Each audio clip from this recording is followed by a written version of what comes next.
امریکہ کا ایران پر نئی پابندیوں کا اعلان۔ امریکی وزیر خزانہ اسکاٹ بیسنٹ نے کہا ایران کو ترسیلات زر کی کچھ ادائیگیوں کے لیے دیے گئے لائسنس منسوخ کر دیے کہ ایران پر تاریخ کی سخت ترین پابندیاں ہوں گی، مزید پابندیاں عائد کر رہے ہیں۔ ایران سے تعاون کرنے والے ممالک کو امریکی گرفت کا سامنا کرنا ہوگا۔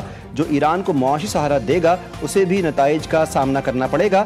ان اقتصادی پابندیوں کے بعد ایرانی نظام خود ہی گھٹنے ٹیک دے گا۔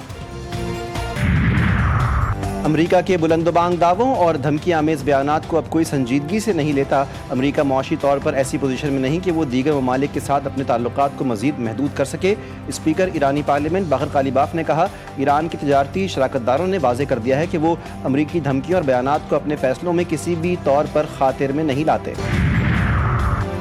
ایرانی سرزمین کو دشمن کی سازشوں کی آزمائش کا میدان ہرگز نہیں بننے دیا جائے گا۔ ایرانی آرمی چیف کا واضح اور دو ٹوک پیغام۔ ایرانی فوج کے سربراہ جنرل امیر حاتمی نے کہا مسلح افواج ہر جارحیت کا دندان شکن جواب دیں گے، ملک کی خود مختاری، سالمیت اور قومی سلامتی پر آنچ نہیں آنے دیں گے۔ ہمیں ہر حال میں دشمن کو ناکام بنانا اور شکست کی تلخی کا مزہ چکھانا ہے۔ پاکستان کے خطے میں امن و استحکام کے لیے سفارتی کوششیں جاری۔ فیلڈ مارشل عاصم منیر کی ایرانی پارلیمنٹ کے اسپیکر باقر قالیباف سے اہم ملاقات۔ علاقائی استحکام سے متعلق امور پر تبادلہ خیال۔ ایرانی میڈیا کے مطابق باقر قالیباف کی اسلام آباد مفاہمتی یادداشت کے تحت وعدوں کی پاسداری نہ کرنے پر امریکہ پر شدید تنقید۔ کہا کہ اس طرز عمل نے علاقائی استحکام کی راہ میں رکاوٹ ڈالی اور واشنگٹن پر اعتماد کو مزید نقصان پہنچایا۔ تہران میں فیلڈ مارشل عاصم منیر کی ایران کے وزیر داخلہ اسکندر مومنی سے ملاقات ہوئی۔ وزیر داخلہ محسن نقوی بھی ملاقات میں شریک تھے۔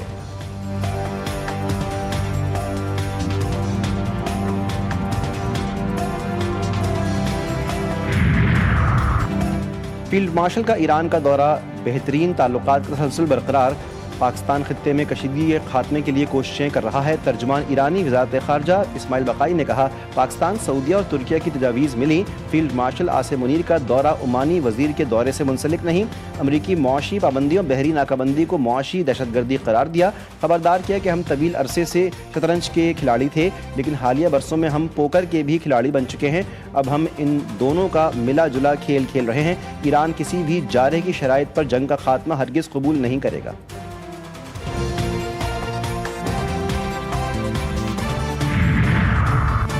ایران مکمل طور پر تباہی کے دہانے پر ہے۔ امریکہ ہر محاذ پر کامیابی حاصل کر رہا ہے اور ایران معاشی اور عسکری زوال کا شکار ہے۔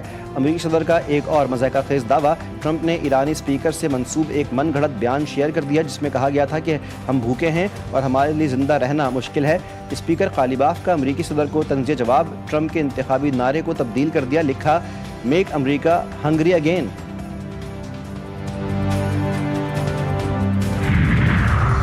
ایران کو عسکری طور پر تباہ کرنے کے دعوے کے بعد اقتصادی حملہ، فتح یا ناکامی کا اعتراف۔ ایرانی نائب وزیر خارجہ کاظم غریب آبادی کا امریکی وزیر خزانہ کے بیان پر رد عمل۔ کہا کہ امریکی موقف اقتصادی پابندیوں کے دعوے سے مطابقت نہیں رکھتا۔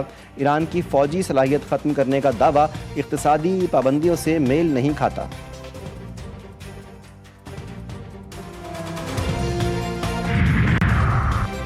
آبنہ ہرمز کے قوانین کی خلاف ورزیاں۔ ایران نے 45 غیر ملکی جہاز بلیک لسٹ کر دیے۔ ایران کی قائم کردہ پرشین گلف اسٹریٹ اتھارٹی کے مطابق قوانین توڑنے والے ٹینکرز کو ضبط حراست میں لینے اور بھاری جرمانے عائد کرنے کے احکامات جاری کر دیے گئے۔ متاثرہ جہازوں میں سعودی عرب و متحدہ عرب امارات کی کمپنیوں کے ٹینکرز بھی شامل۔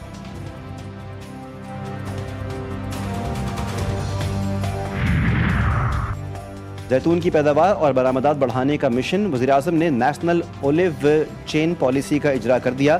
شہباز شریف نے کہا کہ زیتون کی فصل کو پروموٹ کرنے کے لیے کارنامہ انجام دیا گیا۔ 60,000 ایکڑ پر زیتون کی کاشت ہو رہی ہے۔ کسانوں اور ماہرین کی شب و روز محنت سے زیتون کے شعبے میں شاندار مثال قائم ہوئی۔ پاکستان ہر سال تقریباً $4 ارب کا خوردنی تیل درآمد کرتا ہے۔ درآمدی بل میں صرف $400 ملین کی بھی کمی لائی جائے تو یہ بڑی قومی خدمت ہوگی۔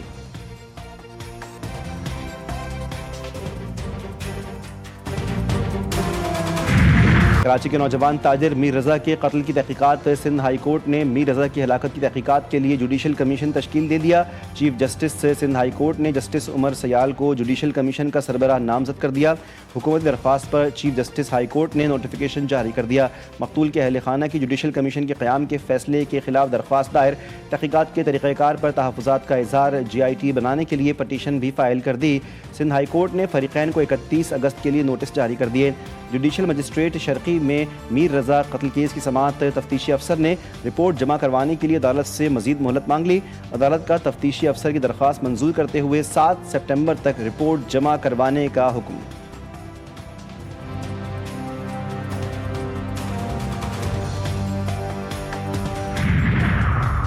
میر رضا کیس کی تفتیش کے لیے JIT بنائی جائے۔ وکیل جبران ناصر نے کہا جوڈیشل کمیشن فائنڈنگ دے سکتی ہے، اس کی ہم حمایت نہیں کر رہے۔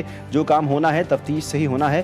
کیس کی تفتیش کے لیے JIT تشکیل دی جائے جس میں مختلف اداروں کے لوگ شامل ہوں۔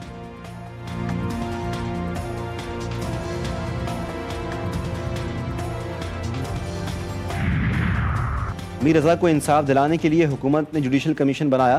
رضا کے والدین سے کہا کہ واقعے کی تہہ تک جائیں گے۔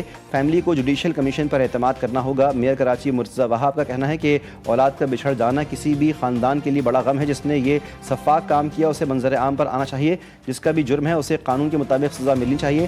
وزیر اعلیٰ سندھ نے مناسب سمجھا کہ معاملے کو جوڈیشل انکوائری کے لیے بھیج دیں تاکہ ہائی کورٹ کا ایک جج اس کی تحقیقات کرے۔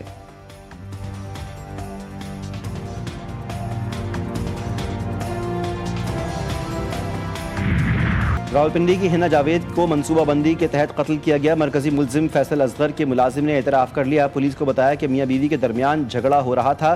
بیوی نے بھاگنے کی کوشش کی، مالک نے مجھے بلایا، ہم دونوں نے مل کر ہنا جاوید کو پکڑا اور گلا دبا کر مار دیا۔ پوسٹ مارٹم رپورٹ میں بھی تہلکہ خیز انکشاف، ہنا جاوید کی گردن کی ہڈی ٹوٹی ہوئی تھی، پسلیوں اور کولہے کی ہڈی پر زخم کے نشان پائے گئے، دل کے گرد خون جم چکا تھا۔ DNA سمیت دیگر نمونے فورینزک لیب بھجوا دیے گئے۔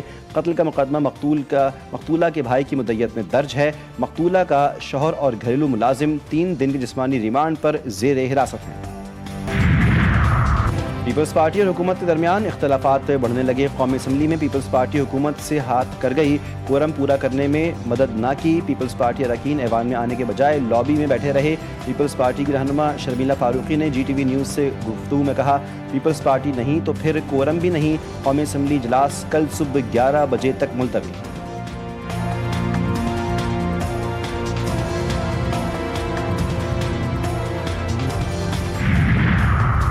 پیپلز پارٹی اور حکومت کے درمیان بعض مسائل ہیں، امید ہے کہ وہ مسائل حل ہو جائیں گے۔ اسپیکر قومی اسمبلی ایاز صادق کہتے ہیں کہ سسٹم ناکام نہیں ہوا بلکہ نتائج دے رہا ہے۔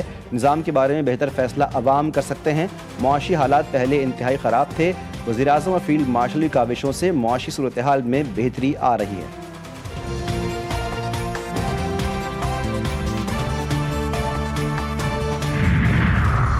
حکومت کے خلاف توہین عدالت کی درخواست، چیئرمین PTI بیرسٹر گوہر کی رجسٹرار سپریم کورٹ سے ملاقات۔ بیرسٹر گوہر نے کہا ہم نے چیف جسٹس آف پاکستان سے ملاقات کی درخواست کی تھی، توہین عدالت کی درخواست دائر کی ہے۔ بانی PTI کے حوالے سے کسی ڈیل کے امکان کو مسترد کر دیا، کہا کہ اگر ڈیل کرنا ہوتی تو بانی PTI 3 سال تک جیل میں نہ رہتے۔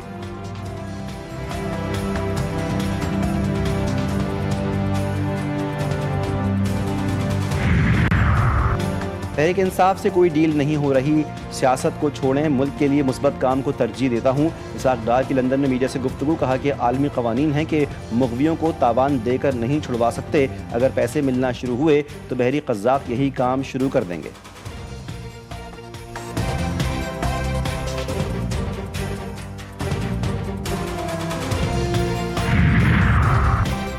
عالمی ریٹنگ ایجنسی موڈیز نے پاکستان کی کریڈٹ ریٹنگ میں بہتری کر دی۔ پاکستان کی خود مختار کریڈٹ ریٹنگ CAA1 سے بڑھا کر B3 کر دی۔ موڈیز نے پاکستان کی کریڈٹ ریٹنگ کا آؤٹ لک مستحکم برقرار رکھا۔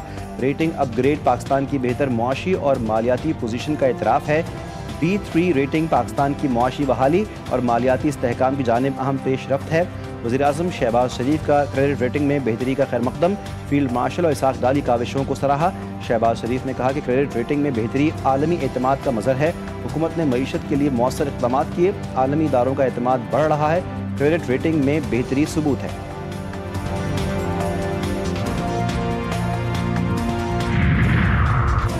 پیٹرولیم مصنوعات کی قیمتوں میں پھر اضافہ، ڈیزل 2 روپے 40 پیسے اور پیٹرول 39 پیسے فی لیٹر مہنگا۔ اوگرا نے نوٹیفیکیشن جاری کر دیا، پیٹرول کی نئی قیمت 341 روپے 98 پیسے فی لیٹر ہو گئی، ڈیزل کی نئی قیمت 370 روپے 69 پیسے فی لیٹر مقرر۔